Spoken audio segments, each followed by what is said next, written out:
Pregunta 26. ¿Qué hay respecto a los defectos congénitos o a las muertes de los infantes? ¿Se escogen también?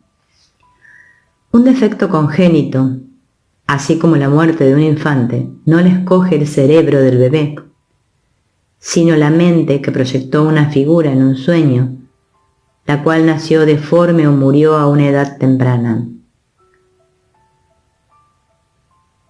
Recuerden que la mente dividida proyecta muchos pensamientos que toman forma a través del holograma de tiempo y espacio.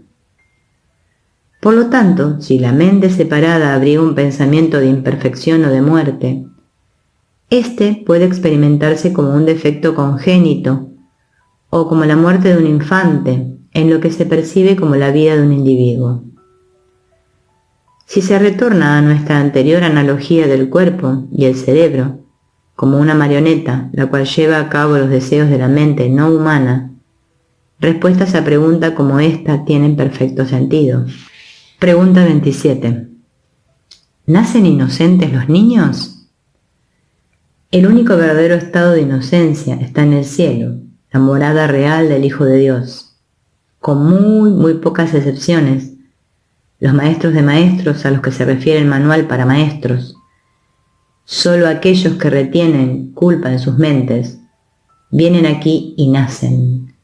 La lección 182 del libro de ejercicios provee un intenso retrato de todos los habitantes de este mundo. Hoy hablamos en nombre de todo aquel que vaga por este mundo, pues él no está en su hogar, camina a la deriva enfrascado en una búsqueda interminable, buscando en la oscuridad lo que no puede hallar y sin reconocer qué es lo que anda buscando. Construye miles de casas, pero ninguna de ellas satisface a su desasosegada mente. No se da cuenta de que las construye en vano. El hogar que anda buscando, él no lo puede construir. El cielo no tiene sustituto. Lo único que él jamás construyó fue un infierno.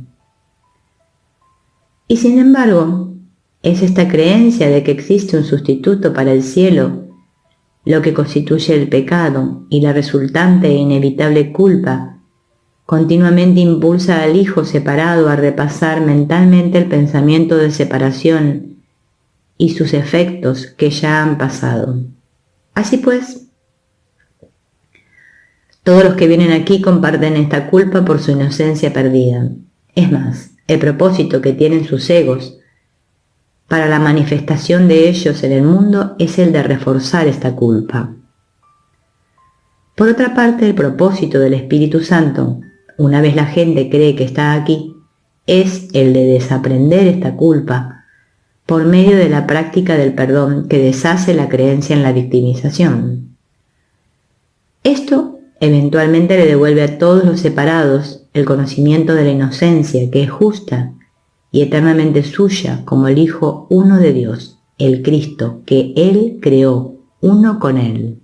En este contexto se puede entender que la idea popular de que los niños nacen inocentes y son corrompidos por la sociedad, la tesis del noble salvaje de Rousseau, cabe muy bien dentro del plan estratégico del ego para convencernos de que el mundo es real y tiene sobre nosotros efectos que nos victiman.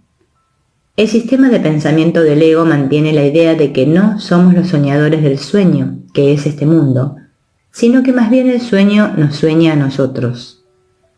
Por lo tanto, es el mundo el responsable de la pérdida de mi inocencia. No fue que yo me deshice de ella por medio de mis pensamientos, sino que me la arrebataron a mí, la víctima inocente de un mundo que no hice ni elegí.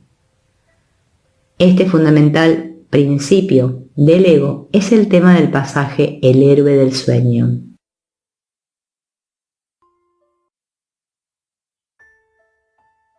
Las aventuras del cuerpo, desde que nace hasta que muere, son el tema de todo sueño que el mundo jamás haya tenido. El héroe de este sueño jamás cambiará, ni su propósito tampoco. Y aunque el sueño en sí adopta muchas formas y parece presentar una gran variedad de lugares y situaciones en los que su héroe cree encontrarse, el sueño no tiene más que un propósito, el cual se enseña de muchas maneras. Esta es la lección que trata de enseñar una y otra vez, que el cuerpo es causa y no efecto, y que tú, que eres su efecto, no puedes ser su causa.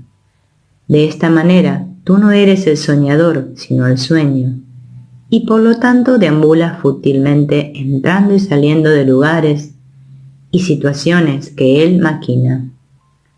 Que esto es todo lo que el cuerpo hace es cierto, pues no es más que una figura en un sueño.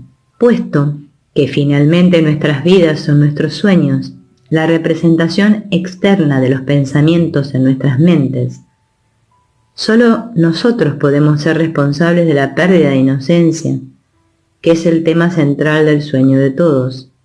Nadie nace inocente, solo Cristo es inocente, y Él no nació jamás. Pero a través del proceso de perdón y de aceptar la corrección para nuestros pensamientos errados, podemos recordar que jamás pecamos verdaderamente. En verdad, por lo tanto, somos inocentes de cualquier creencia de que nos separamos de la inocencia misma. Pregunta 28. ¿Tiene un curso de milagros una moralidad o un código de ética? La respuesta a esta pregunta depende de cómo se define la moralidad. El diccionario define el término como una serie de reglas o principios de conducta, un sistema de moral o ética que define lo que está correcto y lo que está errado. Al mirar a la primera parte de la definición, un curso de milagros no presenta una serie de reglas sobre cómo uno debe actuar en el mundo, sino que muy definitivamente presenta unos esquemas de la mente de la post-separación, dividida en una mente errada y una mente correcta, los ámbitos del ego y del Espíritu Santo respectivamente.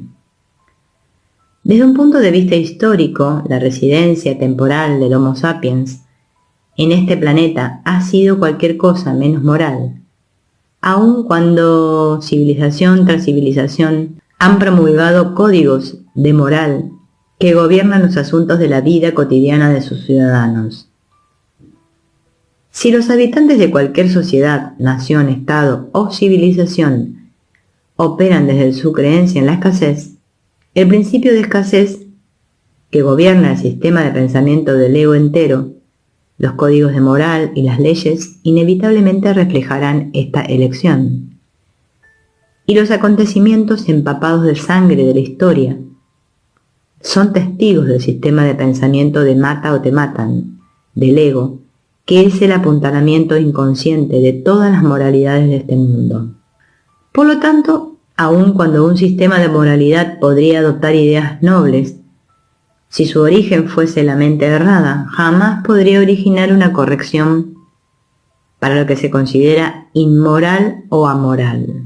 Además, ¿cómo va la sociedad a determinar lo que es correcto y lo que es errado? ¿Y quiénes deberían tomar tales decisiones?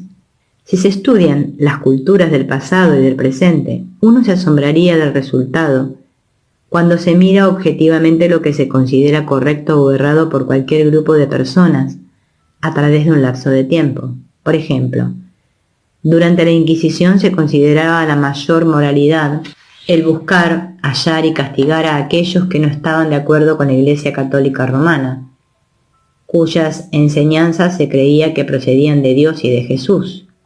Así pues, en sus nombres, se torturaba y se mataba a los herejes.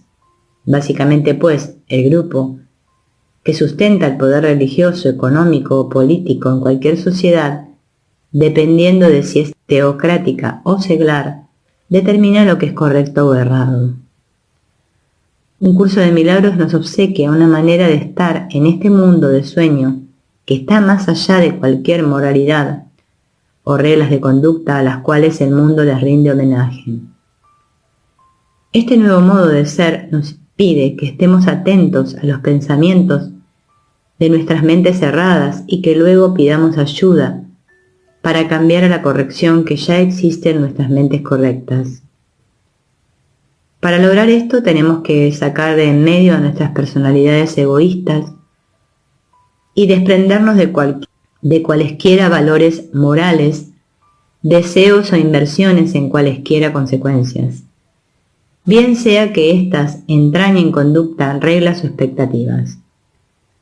La siguiente exhortación tomada del libro de ejercicios resume claramente este enfoque de deshacer todo lo que habíamos creído antes, de manera que la sabiduría de Dios pueda hablarnos y guiar nuestros pensamientos, palabras y conducta. Haz simplemente esto: permanece muy quedo y deja a un lado todos los pensamientos acerca de lo que tú eres y de lo que Dios es. Todos los conceptos que hayas aprendido acerca del mundo, todas las imágenes que tienes acerca de ti mismo. Vacía tu mente de todo lo que ella piensa que es verdadero o no, bueno o malo, de todo pensamiento que considere digno, así como de todas las ideas de las que se siente avergonzada. No conserves nada. No traigas contigo ni un solo pensamiento que el pasado te haya enseñado, ni ninguna creencia que, sea cual sea la procedencia, hayas aprendido con anterioridad. Olvídate de este mundo, olvídate de este curso, y con las manos completamente vacías ve a tu Dios. ¿No es acaso Él quien sabe cómo llegar a ti? Tú no necesitas saber cómo llegar a Él. Tu papel consiste simplemente en permitir que todos los obstáculos que hayas interpuesto entre el Hijo y Dios el Padre sean eliminados silenciosamente para siempre. Dios hará lo que le corresponde hacer en gozosa e inmediata respuesta. Por lo tanto, desde la perspectiva de un curso de milagros, lo que es correcto es ponerse en contacto con la mente correcta y seguir la ayuda del Espíritu Santo, mientras que lo que es incorrecto es elegir la mente errada y escuchar la voz demente del sistema de pensamiento de especialismo del ego. De este modo podríamos acuñar un nuevo término: ética no formativa, para referirnos al código único del curso para vivir en este mundo. Lo que fomenta esta moralidad es la práctica cotidiana del perdón, la cual deshace los impedimentos a la presencia del amor del Espíritu Santo y a la sabiduría que puede fluir a través de nuestras mentes para guiar nuestro comportamiento, como tan conmovedoramente Jesús escribe en el libro de ejercicios. Pues esto es lo único que necesito, que oigas mis palabras y que se las ofrezcas al mundo. Tú eres mi voz, mis ojos, mis pies y mis manos, con los cuales llevo la salvación al mundo.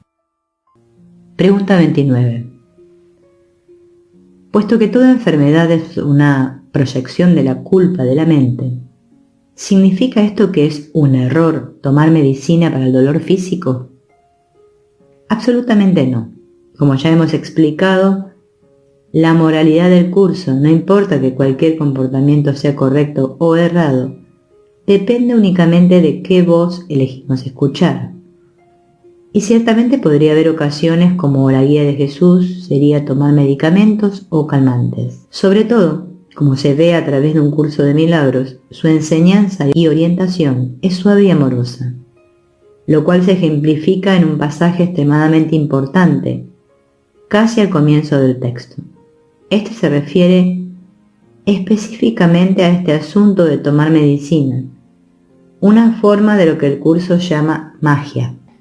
El pasaje es particularmente importante debido a la tendencia de los estudiantes de un curso de milagros a utilizar sus enseñanzas en contra de ellos mismos o de otros, de manera enjuiciadora.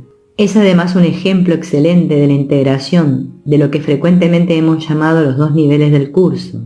Nivel 1, el fundamento metafísico de las enseñanzas del curso, que contrasta la realidad de Dios y Cristo con el mundo ilusorio del ego.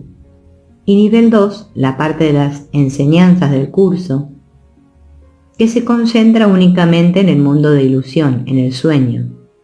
En este nivel, La verdad es la interpretación que hace el Espíritu Santo del mundo, como un salón de clases en el cual aprendemos el perdón, en contraste con la ilusión, que es el uso perverso que el ego hace del mundo para adelantar su propio especialismo. El pasaje comienza con una afirmación metafísica acerca de la naturaleza ilusoria del cuerpo, y luego Jesús cambia suavemente el centro de interés a la experiencia de sus estudiantes cuando son presos del miedo. Todos los remedios materiales que aceptas como medicamentos para los males corporales son reafirmaciones de principios mágicos. Este es el primer paso que nos conduce a la creencia de que el cuerpo es el causante de tus propias enfermedades. El segundo paso en falso es tratar de curarlo por medio de agentes no creativos. Esto no quiere decir, sin embargo, que el uso de tales agentes con propósitos correctivos sea censurable. A veces, la enfermedad tiene tan aprisionada a la mente que temporalmente le impide a la persona tener acceso a la expiación. En ese caso, tal vez sea prudente usar un enfoque conciliatorio entre el cuerpo y la mente, en el que a algo externo se le adjudica temporalmente la creencia de que puede curar. Esto se debe a que lo menos que puede ayudar al que no está en su mente recta o al enfermo es hacer algo que aumente su miedo. De por sí ya se encuentra en un estado debilitado debido a este. Exponerle prematuramente a un milagro podría precipitarle al pánico, lo cual es muy probable que ocurriese en aquellos casos en que la percepción invertida ha dado lugar a la creencia de que los milagros son algo temible. Al leer otros pasajes del curso, es obvio que puesto que el origen y contenido de todos los sueños es el miedo, todos en este mundo están en un estado de miedo. Es más, existe un miedo inherente al poder del milagro para liberarnos de todas las defensas que nos protegen de la amenaza del amor de Dios. La enfermedad y el dolor constituyen aspectos esenciales del plan de protección del ego, puesto que los mismos fijan nuestra atención en nuestros cuerpos y la alejan de nuestra identidad como espíritu, la memoria del cual es guardada por el Espíritu Santo en nuestras mentes correctas. Por lo tanto, generalmente necesitamos el enfoque conciliatorio que Jesús menciona arriba. Y de ese modo a menudo una decisión de pedirle ayuda al Espíritu Santo, en vez de al ego, debido a nuestro miedo, necesita expresarse en forma material, como Jesús explica en este pasaje tomado del manual. La base fundamental de la curación es la aceptación del hecho de que la enfermedad es una decisión que la mente ha tomado a fin de lograr un propósito para el cual se vale del cuerpo. Y esto es cierto con respecto a cualquier clase de curación. El paciente que acepta esto se recupera. Si se decide en contra de la recuperación, no sanará. ¿Quién es el médico entonces? La mente del propio paciente. El resultado acabará siendo el que él decida. Agentes especiales parecen atenderle, sin embargo, no hacen otra cosa que dar forma a su elección. Los escoge con vista a darle forma tangible a sus deseos, y eso es lo único que hacen. En realidad, no son necesarios en absoluto. El paciente podría sencillamente levantarse sin ayuda y decir: no tengo ninguna necesidad de esto.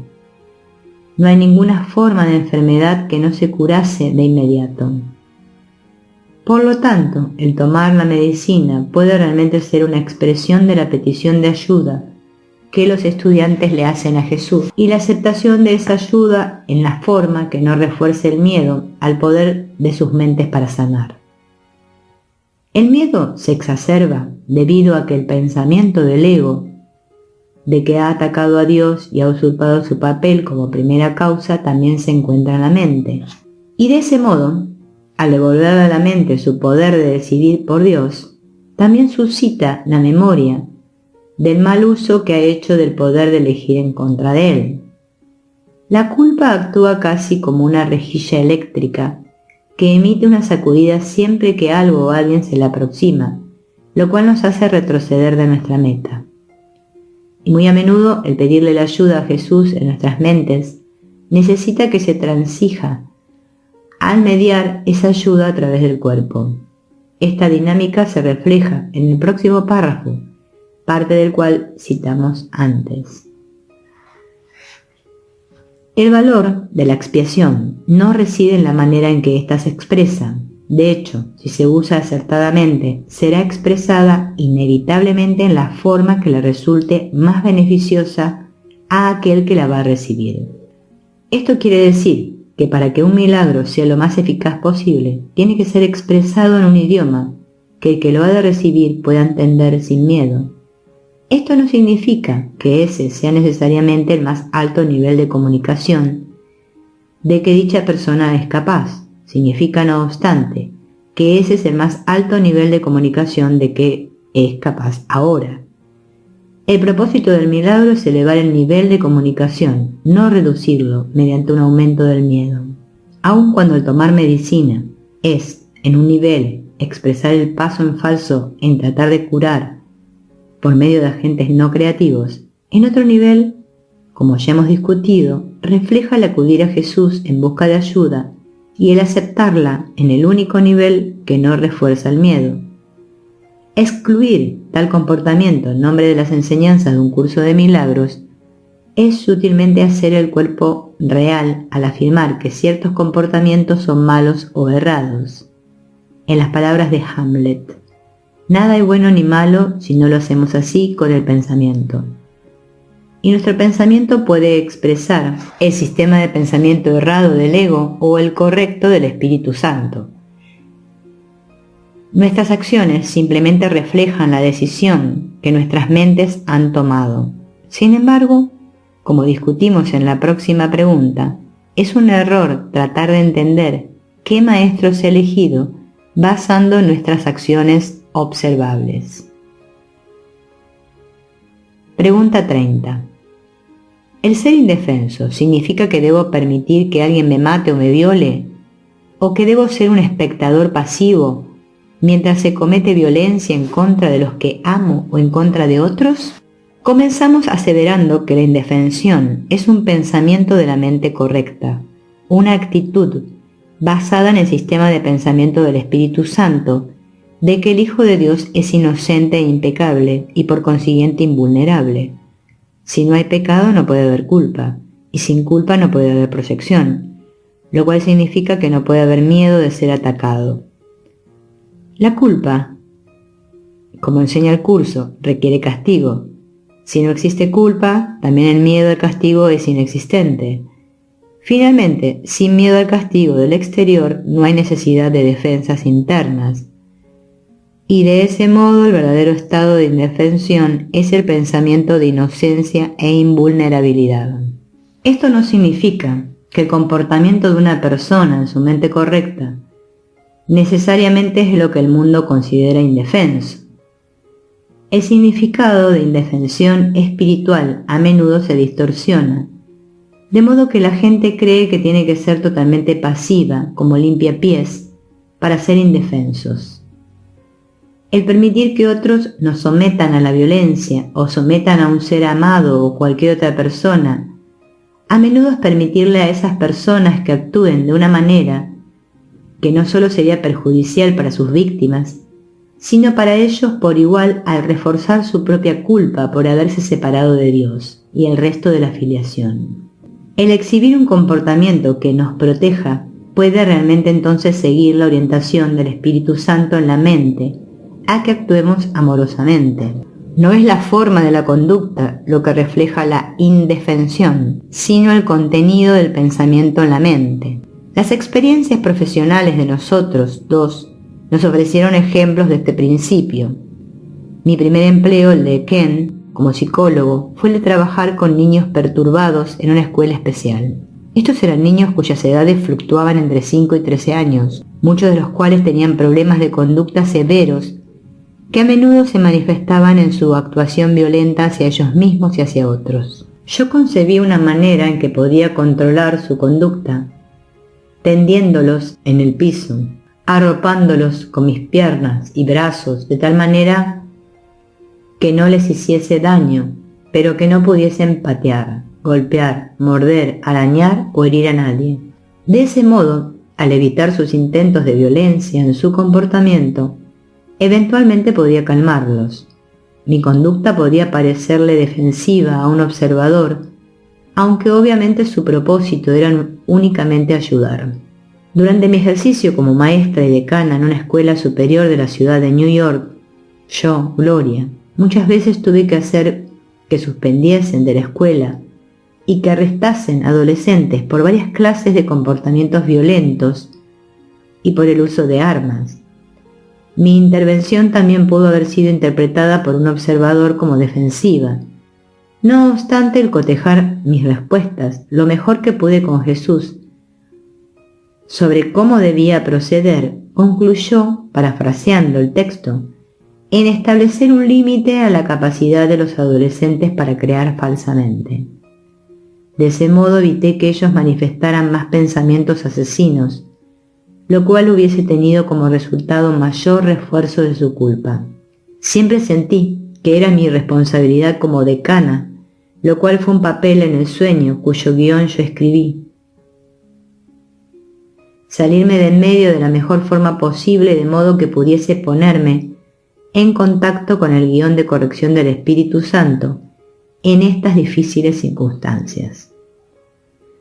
Tenía la pequeña dosis de buena voluntad de que habla el curso, pero a veces me preguntaba en mis días iniciales con el curso, ¿por qué elegí un guión con situaciones tan aparentemente difíciles?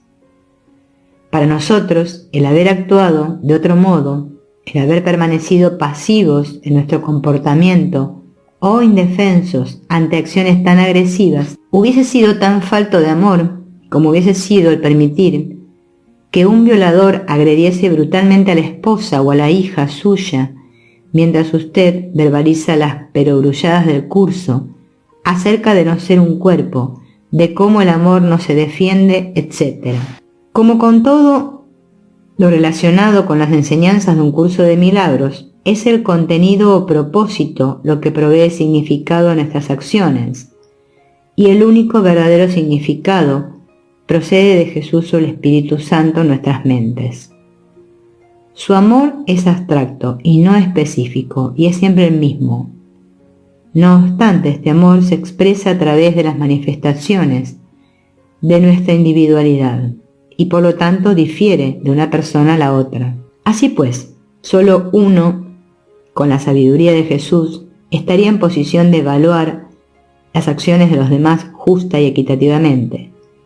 Para cualquier otro sería temerario y arrogante emitir tales juicios, como nos instruye él en el manual para maestros. Para poder juzgar cualquier cosa correctamente, uno tendría que ser consciente de una gama inconcebiblemente vasta de cosas pasadas, presentes y por venir. Y tendría que estar seguro de que no hay distorsión alguna en su percepción. Para que sus juicios fuesen completamente justos con todos sobre los que han de recaer ahora o sobre los que han de recaer en el futuro. ¿Quién puede hacer eso? ¿Quién, excepto en delirios de grandeza, pretendería ser capaz de todo esto? Forma pues un solo juicio más, y es este: hay alguien a tu lado cuyo juicio es perfecto. Y de ese modo, el último recurso es siempre pedir la ayuda de Jesús o del Espíritu Santo antes de responder a una situación difícil, así como pedir ayuda antes de intentar juzgar la respuesta de otro en una situación difícil.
Las preguntas más comunes en torno a un curso de milagros. Pregunta 29. Puesto que toda enfermedad es una proyección de la culpa de la mente, ¿significa esto que es un error tomar medicina para el dolor físico? Absolutamente no. Como ya hemos explicado, la moralidad del curso, no importa que cualquier comportamiento sea correcto o errado, depende únicamente de qué voz elegimos escuchar. Y ciertamente podría haber ocasiones como la guía de Jesús sería tomar medicamentos o calmantes. Sobre todo, como se ve a través de un curso de milagros, su enseñanza y orientación es suave y amorosa, lo cual se ejemplifica en un pasaje extremadamente importante, casi al comienzo del texto. Este se refiere específicamente a este asunto de tomar medicina, una forma de lo que el curso llama magia. El pasaje es particularmente importante debido a la tendencia de los estudiantes de un curso de milagros a utilizar sus enseñanzas en contra de ellos mismos o de otros, de manera enjuiciadora. Es además un ejemplo excelente de la integración de lo que frecuentemente hemos llamado los dos niveles del curso.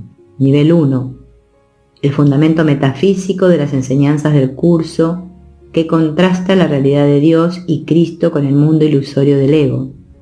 Y nivel 2, la parte de las enseñanzas del curso, que se concentra únicamente en el mundo de ilusión, en el sueño. En este nivel, la verdad es la interpretación que hace el Espíritu Santo del mundo, como un salón de clases en el cual aprendemos el perdón, en contraste con la ilusión, que es el uso perverso que el ego hace del mundo para adelantar su propio especialismo. El pasaje comienza con una afirmación metafísica acerca de la naturaleza ilusoria del cuerpo, y luego Jesús cambia suavemente el centro de interés a la experiencia de sus estudiantes cuando son presos del miedo. Todos los remedios materiales que aceptas como medicamentos para los males corporales son reafirmaciones de principios mágicos. Este es el primer paso que nos conduce a la creencia de que el cuerpo es el causante de tus propias enfermedades. El segundo paso en falso es tratar de curarlo por medio de agentes no creativos. Esto no quiere decir, sin embargo, que el uso de tales agentes con propósitos correctivos sea censurable. A veces, la enfermedad tiene tan aprisionada a la mente que temporalmente le impide a la persona tener acceso a la expiación. En ese caso, tal vez sea prudente usar un enfoque conciliatorio entre el cuerpo y la mente, en el que a algo externo se le adjudica temporalmente la creencia de que puede curar. Esto se debe a que lo menos que puede ayudar al que no está en su mente recta o al enfermo es hacer algo que aumente su miedo. De por sí ya se encuentra en un estado debilitado debido a este. Exponerle prematuramente a un milagro podría precipitarle al pánico, lo cual es muy probable que ocurriese en aquellos casos en que la percepción invertida ha dado lugar a la creencia de que los milagros son algo temible. Al leer otros pasajes del curso, es obvio que puesto que el origen y contenido de todos los sueños es el miedo, todos en este mundo están en un estado de miedo.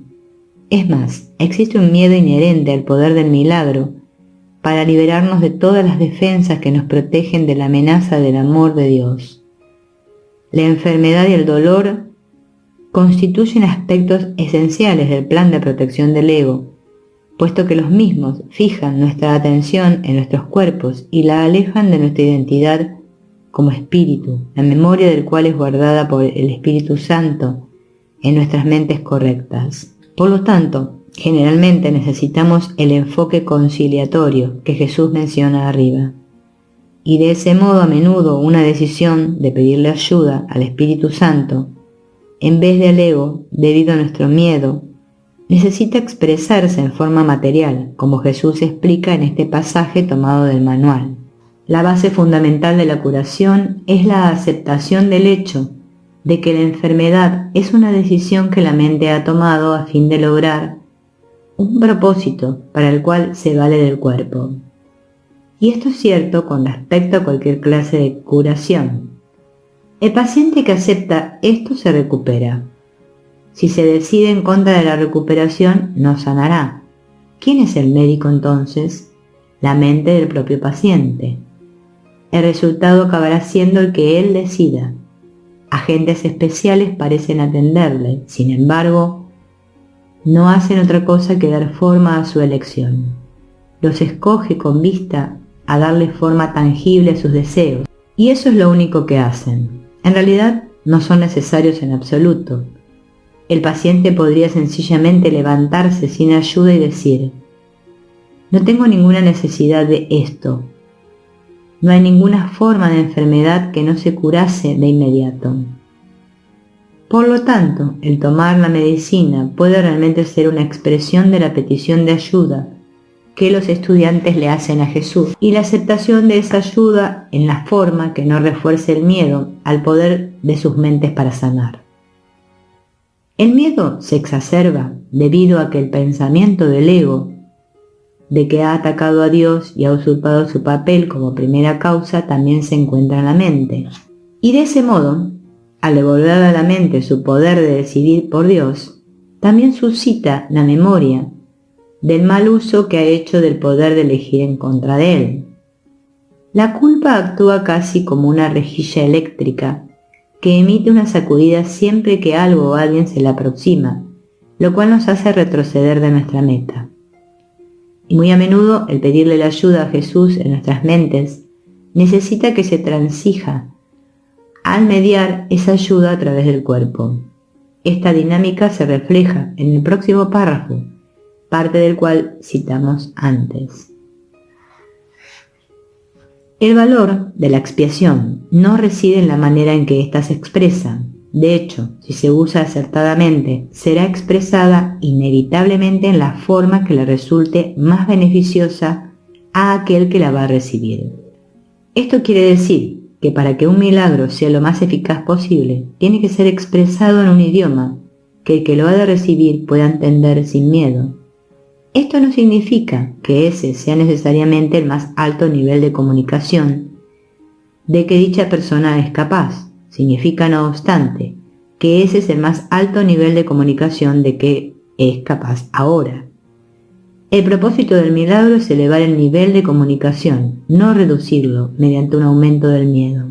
Aun cuando el tomar medicina es, en un nivel, expresar el paso en falso en tratar de curar por medio de agentes no creativos, en otro nivel, como ya hemos discutido, refleja el acudir a Jesús en busca de ayuda y el aceptarla en el único nivel que no refuerza el miedo. Excluir tal comportamiento en nombre de las enseñanzas de un curso de milagros es sutilmente hacer el cuerpo real al afirmar que ciertos comportamientos son malos o errados. En las palabras de Hamlet, nada hay bueno ni malo si no lo hacemos así con el pensamiento. Y nuestro pensamiento puede expresar el sistema de pensamiento errado del ego o el correcto del Espíritu Santo. Nuestras acciones simplemente reflejan la decisión que nuestras mentes han tomado. Sin embargo, como discutimos en la próxima pregunta, es un error tratar de entender qué maestro se ha elegido basando nuestras acciones observables. Pregunta 30. ¿El ser indefenso significa que debo permitir que alguien me mate o me viole? ¿O que debo ser un espectador pasivo mientras se comete violencia en contra de los que amo o en contra de otros?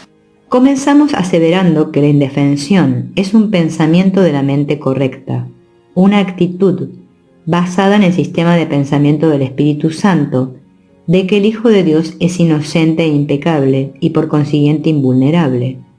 Si no hay pecado no puede haber culpa, y sin culpa no puede haber proyección, lo cual significa que no puede haber miedo de ser atacado. La culpa, como enseña el curso, requiere castigo. Si no existe culpa, también el miedo al castigo es inexistente. Finalmente, sin miedo al castigo del exterior, no hay necesidad de defensas internas. y de ese modo el verdadero estado de indefensión es el pensamiento de inocencia e invulnerabilidad. Esto no significa que el comportamiento de una persona en su mente correcta necesariamente es lo que el mundo considera indefenso. El significado de indefensión espiritual a menudo se distorsiona, de modo que la gente cree que tiene que ser totalmente pasiva, como limpiapiés, para ser indefensos. El permitir que otros nos sometan a la violencia o sometan a un ser amado o cualquier otra persona, a menudo es permitirle a esas personas que actúen de una manera que no solo sería perjudicial para sus víctimas, sino para ellos por igual al reforzar su propia culpa por haberse separado de Dios y el resto de la filiación. El exhibir un comportamiento que nos proteja puede realmente entonces seguir la orientación del Espíritu Santo en la mente a que actuemos amorosamente. No es la forma de la conducta lo que refleja la indefensión, sino el contenido del pensamiento en la mente. Las experiencias profesionales de nosotros dos nos ofrecieron ejemplos de este principio. Mi primer empleo, el de Ken, como psicólogo, fue el de trabajar con niños perturbados en una escuela especial. Estos eran niños cuyas edades fluctuaban entre 5 y 13 años, muchos de los cuales tenían problemas de conducta severos que a menudo se manifestaban en su actuación violenta hacia ellos mismos y hacia otros. Yo concebí una manera en que podía controlar su conducta, tendiéndolos en el piso, arropándolos con mis piernas y brazos de tal manera que no les hiciese daño, pero que no pudiesen patear, golpear, morder, arañar o herir a nadie. De ese modo, al evitar sus intentos de violencia en su comportamiento, eventualmente podía calmarlos. Mi conducta podía parecerle defensiva a un observador, aunque obviamente su propósito era únicamente ayudar. Durante mi ejercicio como maestra y decana en una escuela superior de la ciudad de New York, yo, Gloria, muchas veces tuve que hacer que suspendiesen de la escuela y que arrestasen adolescentes por varias clases de comportamientos violentos y por el uso de armas. Mi intervención también pudo haber sido interpretada por un observador como defensiva. No obstante, el cotejar mis respuestas lo mejor que pude con Jesús sobre cómo debía proceder, concluyó, parafraseando el texto, en establecer un límite a la capacidad de los adolescentes para crear falsamente. De ese modo evité que ellos manifestaran más pensamientos asesinos, lo cual hubiese tenido como resultado mayor refuerzo de su culpa. Siempre sentí que era mi responsabilidad como decana, lo cual fue un papel en el sueño cuyo guión yo escribí. Salirme de en medio de la mejor forma posible de modo que pudiese ponerme en contacto con el guión de corrección del Espíritu Santo en estas difíciles circunstancias. Tenía la pequeña dosis de buena voluntad de que habla el curso, pero a veces me preguntaba en mis días iniciales con el curso, ¿por qué elegí un guión con situaciones tan aparentemente difíciles?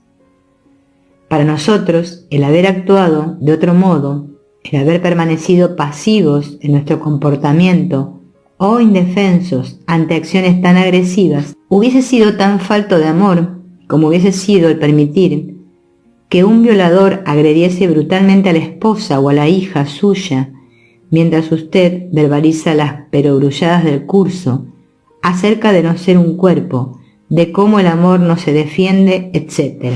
Como con todo lo relacionado con las enseñanzas de un curso de milagros, es el contenido o propósito lo que provee significado a nuestras acciones, y el único verdadero significado procede de Jesús o el Espíritu Santo en nuestras mentes.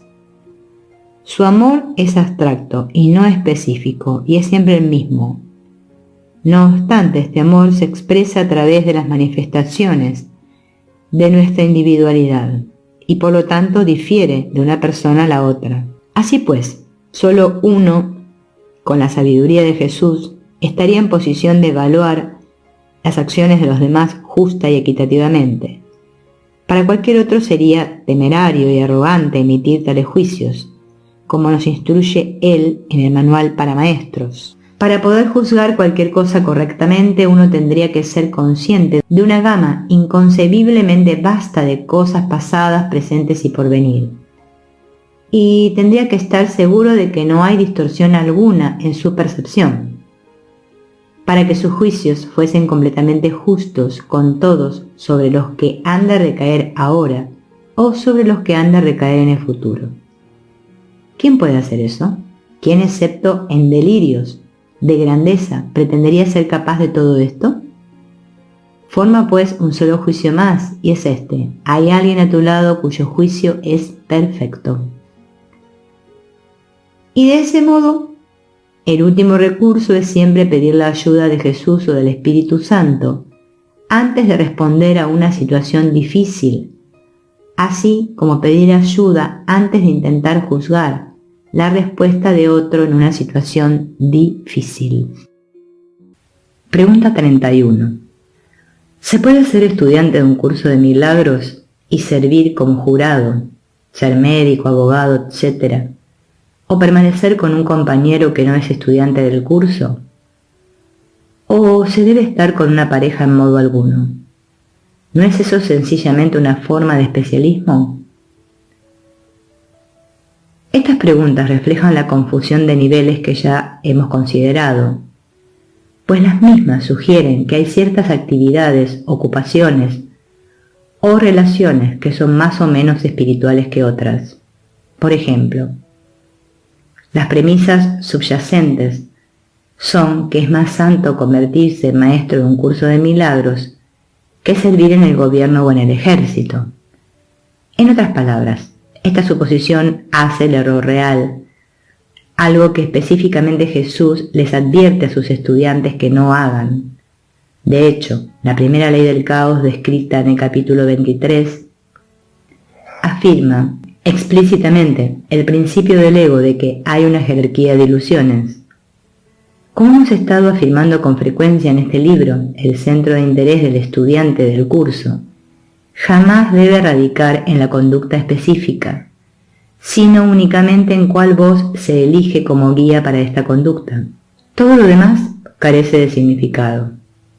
Muy a menudo las ocupaciones difíciles proveen los mejores salones de clases en los cuales se aprende y se practica el principio de perdón, el cual se basa en la premisa de que nada fuera de nosotros puede afectarnos en modo alguno. Solo las elecciones del ego que hacen nuestras mentes pueden ocasionarnos dolor. Hace muchos años ofrecíamos un taller en Albuquerque, Nuevo México. Un hombre se levantó y habló acerca de su trabajo en Los Álamos, sede de alguna de las más significativas investigaciones y de la producción de armas nucleares de este país. Varios de los participantes comenzaron a atacarlo por ser estudiante de un curso de milagros, al mismo tiempo que estaba relacionado con lo que ellos sentían que era una actividad bélica y obviamente fundamentada en el ego. Claramente se equivocaban. ¿Qué mejor salón de clases puede haber para alguien que operar en medio de un ejemplo tan patente del sistema de pensamiento del ego y aprender cómo verlo de manera distinta a través de los ojos del perdón, y especialmente cómo verse a sí mismo de manera diferente? ¿Y es acaso realmente distinto en modo alguno el trabajar en una bomba nuclear a la participación en cualquier institución del mundo, todo lo cual se relaciona con la separación, el especialismo y la perpetuación del sistema de pensamiento del ego? Y en cuanto a las parejas en relaciones, los mismos principios y advertencias se aplican. A través de los años hemos oído muchos relatos de parejas que se han separado debido a que uno de ellos no era estudiante del curso, como si esa condición externa fuese prerequisito para una vida feliz juntos. El asunto, naturalmente, no es que todas las parejas deban permanecer juntas o que deban separarse. Sin embargo, utilizar un curso de milagros como excusa para un rompimiento o como la razón para permanecer juntos, repito, es estar totalmente equivocados. A menudo, de hecho, permanecer junto a alguien que no es estudiante del curso puede ser el salón de clases perfecto, en el cual se aprenda que el corazón de un curso de milagros es su contenido de perdón, no la forma en la cual llegue la enseñanza. Los mismos errores ocurren en el otro lado de las relaciones. La creencia de que los estudiantes del curso no deben participar en ninguna relación romántica o sexual en absoluto, por no decir nada de casarse y de tener hijos, puesto que eso claramente reflejaría relaciones especiales. Sin embargo, se ha olvidado que el especialismo no existe en una relación entre dos personas, sino en los pensamientos de una persona que ha preferido la individualidad del ego o el especialismo al amor del Espíritu Santo. La carencia, que inevitablemente sigue a tal decisión, tiene que conducir a buscar ayuda fuera de uno mismo para llenar esa falta, la cual el curso describe como el principio de escasez.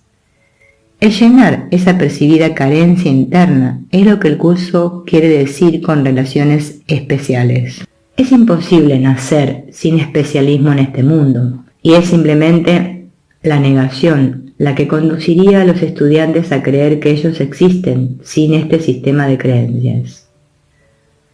Una de las definiciones centrales que el curso utiliza para el especialismo es sustitución, y sencillamente el abandonar el cielo, como toda la gente en el mundo cree que ha hecho, expresa la creencia de que el especialismo del ego es un sustituto digno y valioso del amor de Dios. Por lo tanto, la relación especial es la norma del mundo separado, y más bien que negarla, los estudiantes de un curso de milagros deben aceptar este hecho perceptual y acudir a Jesús o al Espíritu Santo por ayuda en el aprendizaje de las lecciones de perdón que este valioso salón de clases ofrece bajo la dirección de ellos. En otras palabras, como a menudo les recordamos a los estudiantes en nuestros talleres y clases, cuando estudien un curso de milagros, los estudiantes deben no olvidarse, sobre todo, de ser normales. Y la gente normal sirve de jurado, se involucra en litigios, tiene seguros, se enferma, siente ira, se ríe, llora, guarda luto por los seres amados que fallecen, tiene relaciones, familias, círculos de amigos, etcétera, etcétera, etcétera.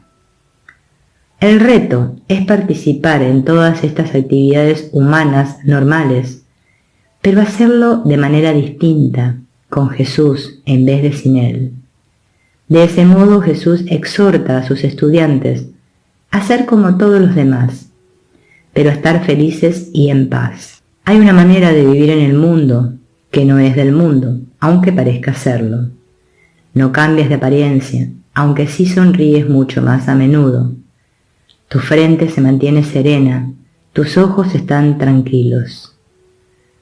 Por lo tanto, como advertimos en nuestra discusión de la pregunta anterior, los estudiantes de un curso de milagros deben estar atentos a la vigilancia de sus egos, en juzgar las respuestas o conducta de otras personas o las suyas propias para tales efectos.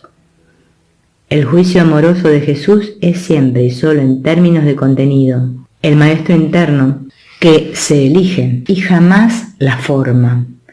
Y a menos que uno tenga la sabiduría carente de juicio del Espíritu Santo, ¿cómo es posible que un observador sepa qué maestro se ha elegido?